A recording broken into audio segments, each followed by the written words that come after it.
वो हमास जिसकी वजह से फिलिस्तीन का बचा कुचा प्रमुख शहर गजा पट्टी अभी भी खंडहर में तब्दील किया जा रहा है। वो हमास जिसने इजराइल पर हमला करके अभी तक हजारों बेकसूर फिलिस्तीनी नागरिकों को इजरायली फोर्स के जरिए मौत के घाट उतरवा दिया। वो हमास जो जितना खत्म हुआ वो अब उतना ही बड़ा हो गया। वो इजराइल जिसने उसे खत्म करने के लिए वर्ल्ड पावर तक का साथ लिया लेकिन कुछ कर नहीं पाया। मिडिल ईस्ट मतलब लड़ाई, मिडिल ईस्ट मतलब गोले बम बारूद, मिडिल ईस्ट मतलब आसमान से गिरती मिसाइलें, मिडिल ईस्ट मतलब भूख से लकलकाते मासूम बच्चे, मिडिल ईस्ट मतलब कराहती आह, मिडिल ईस्ट मतलब अत्याचार की इंतहा। 7 अक्टूबर 2023 जब हमास ने इजराइल पर आतंकवादी हमला किया था तो लोग सन्न रह गए थे, जिसके बाद से हमास इजराइल के बीच पिछले 3 साल से जंग जारी है।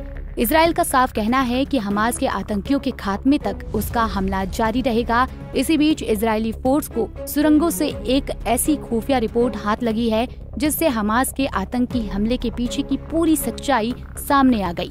आइए जानते हैं आधुनिक इतिहास की सबसे भयावह आतंकी हमले के पीछे का असली मकसद क्या था। 7 अक्टूबर 2023 को हमास और अन्य आतंकी संगठनों ने इजराइल पर जमीन, समुद्र और हवा तीनों रास्तों से एक साथ हमला किया था। इस हमले में करीब 1200 लोगों की मौत हुई और 250 से ज्यादा लोगों को बंधक बना लिया गया था। ये हमला आधुनिक इतिहास के सबसे बड़े आतंकी हमलों में गिना गया। इस हमले के बाद इजरायली सेना को पूरे देश में आतंकियों को मार गिराने में कई दिन लगे। जवाबी कार्रवाई में गाजा पर जबरदस्त बमबारी हुई और तब से अब तक 50,000 से ज्यादा लोगों की मौत हो चुकी है।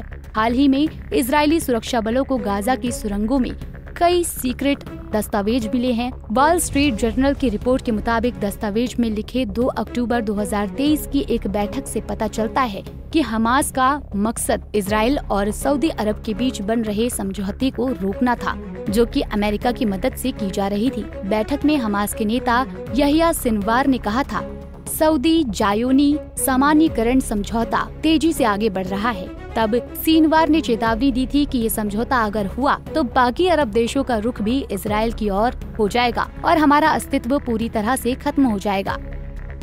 बता दें, जायोनी शब्द इजरायलियों के लिए इस्तेमाल किया जाता है जिसका मतलब जायोनीवाद से है। जायोनीवाद एक यहूदी राष्ट्रवादी आंदोलन है जो इजराइल में यहूदियों के लिए एक राष्ट्र बनवाने की मांग करता है। अभी भी दुनिया भर में ऐसे कई देश हैं जो इजराइल को राष्ट्र नहीं मानते हैं। सऊदी अरब भी इन्हीं देशों में शामिल है। दस्तावेजों के मुताबिक 7 अक्टूबर 2023 को आतंकी हमले से पहले साल 2021 में एक बड़ी बैठक की गई जिसमें सिनवार भी शामिल था। बैठक में कहा गया कि सऊदी इजराइल समझौते को रोकने के लिए एक असाधारण कार्रवाई जरूरी है, यानी आतंकी हमले की योजना सालों पहले बनाई गई थी। वहीं सितंबर 2023 की एक गोपनीय रिपोर्ट में कहा गया था कि वेस्ट बैंक और यरूशलेम में तनाव बढ़ाने से सऊदी इजराइल समझौता मुश्किल हो जाएगा। इतना ही नहीं, अगस्त 2022 की एक खुफिया रिपोर्ट हाथ लगी है जिस पर सीक्रेट मोहर भी लगाया गया है। इसमें लिखा गया, अरब देशों द्वारा सामान्यीकरण की लहर का मुख्य उद्देश्य फिलिस्तीन मुद्दे को खत्म करना है। ऐसे में हमास को खुद को नए सिरे से स्थापित करना होगा ताकि फिलिस्तीन आंदोलन जीवित रह सके।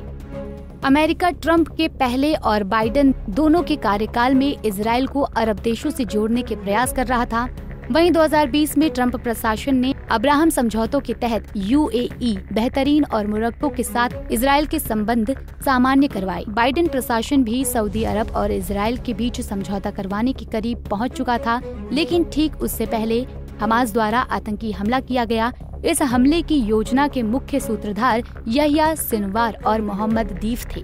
सिनवार उस समय गाजा में हमास का चीफ था, जबकि दीफ मिलिट्री विंग का प्रमुख। बाद में तेहरान में इस्माइल हनिया की हत्या के बाद सिनवार ने पूरी कमान संभाली। इजरायली सेना ने हाल ही में दावा किया है कि दोनों नेता मारे जा चुके हैं।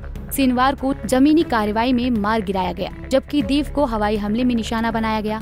हालांकि हमास की ओर से इस पर कोई आधिकारिक पुष्टि नहीं हुई है। सऊदी अरब ने साफ किया है कि जब तक गाजा में युद्ध खत्म नहीं होता और फिलिस्तीनी स्टेट का स्पष्ट रास्ता नहीं दिखता, तब तक इजराइल से कोई सामान्यीकरण नहीं होगा। वहीं इजरायली प्रधानमंत्री बेंजामिन नेतान्याहू ने इन शर्तों को पूरी तरह से खारिज कर दिया है। अमेरिकी राष्ट्रपति डोनाल्ड ट्रंप ने गाजा को पूरी तरह से कब्जा कर वहां एक नया रिवेरा ऑफ द स्टेट बनाने की बात कही है। इस बयान से साफ है कि 2 नेशन थ्योरी की संभावना लगभग समाप्त हो चुकी है और हमास द्वारा किए गए आतंकी हमले के बाद फलस्तीनी के दोबारा बसाने की राह और कठिन हो गई है। अब देखना ये होगा कि फलस्तीनी लोगों का क्या कोई अस्तित्व बचा रहेगा या नहीं। Bureau report, Punjab Kesari TV. हमसे जुड़े रहने के लिए हमारे YouTube चैनल को सब्सक्राइब करें और नई वीडियो की नोटिफिकेशन के लिए बेल आइकॉन को दबाएं।